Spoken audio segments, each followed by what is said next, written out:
எதிர்நீச்சல் தொடர்கிறது சீரியலை குணசேகரன் என்ற வில்லனை தாண்டி இப்போது ராவணன் என்ற கொடூர வில்லன் களமிறங்கி விட்டார். அவர் என்னதான் செய்ய போகிறார், அவர் போடும் திட்டம் என்னதான் அப்படின்னு சொல்லி ஒன்றுமே தெரியல.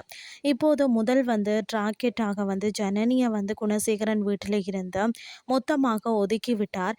குணசேகரனை பழிவாங்க வந்தவர் ஜனனியை ஏன் டார்கெட் செய்கிறார் என்று தெரியல.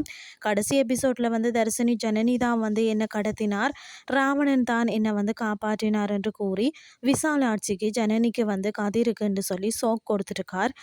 அந்த வகையில் இன்றைய எபிசோடில் குணசேகரன், ராவணன், கதிர் மற்றது ஞானம் 3 பேரும் ஒரு அதிகாரியை சந்திக்க செல்கிறார்கள். அப்போது அவர் இவர்கள் தானே ஆதிமுத்து குடும்பம் என கேட்க, இன்னொருவர் ஆமாம், நடு ரோட்டில் ஒரு பெண்ணை வலுக்கட்டாயமாக திருமணம் செய்து வைத்தார்கள் என கூற அங்கு அசிங்கப்படுறாங்க. பிறகு வீட்டிற்கு வந்த குணசேகரன் ராவணனிடம் அவரது அம்மா குறித்து கேட்கிறார். அதற்கு ராவணன், அவரை என் அம்மாவை ஒருவன் கொன்று விட்டான், அவனை பழிவாங்க தான் வந்துள்ளனன்னு சொல்கிறார்.